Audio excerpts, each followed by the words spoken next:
Perkenalkan, nama saya Maria Justina Tutogafeor, kelas B, Prodi Pendidikan Fisika. Di sini saya akan menjelaskan lagi materi yang ke-10, yaitu dinamika dan tantangan Pancasila sebagai filsafat negara. Yang pertama yaitu pada era Soekarno. Di sini ada 3 hal pokok penting. Yang pertama yaitu pada era pemerintahan Soekarno, Pancasila sebagai sistem filsafat dikenal dengan istilah filosofis Grand Slam. Yang kedua, gagasan tersebut merupakan perenungan filosofis Soekarno atas rencana berdirinya negara Indonesia merdeka.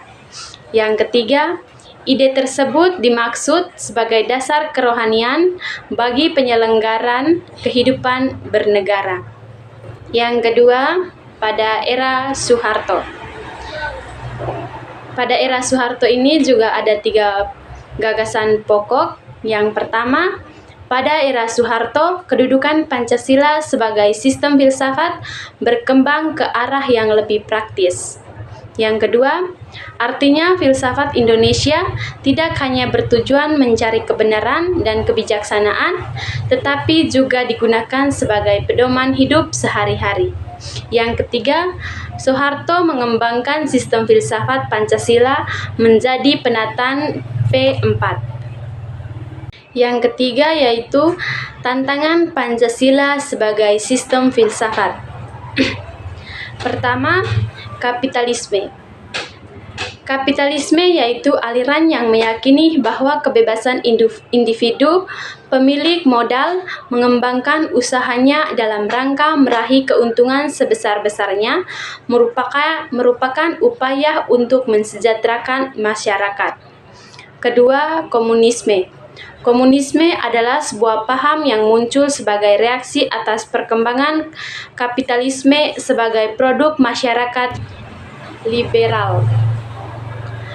Komunisme merupakan aliran yang meyakini bahwa kepemilikan modal dikuasai oleh negara untuk kemakmuran masyarakat secara merata.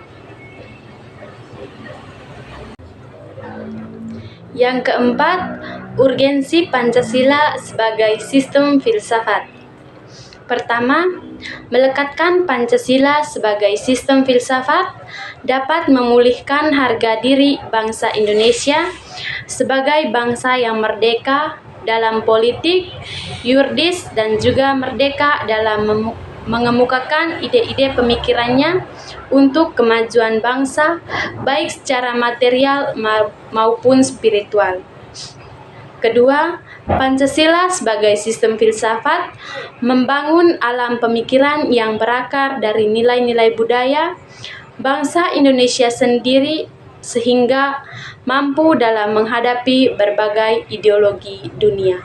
Ketiga, Pancasila sebagai sistem filsafat dapat menjadi dasar pijakan untuk menghadapi tantangan globalisasi yang dapat melunturkan semangat kebangsaan dan melemahkan sendi-sendi perekonomian yang berorientasi pada kesejahteraan rakyat dan bangsa. Keempat, Pancasila sebagai sistem filsafat dapat menjadi will of life sekaligus way of think bangsa Indonesia untuk menjaga keseimbangan dan konsistensi antara tingkat dan pemikiran. Sekian dari saya, terima kasih.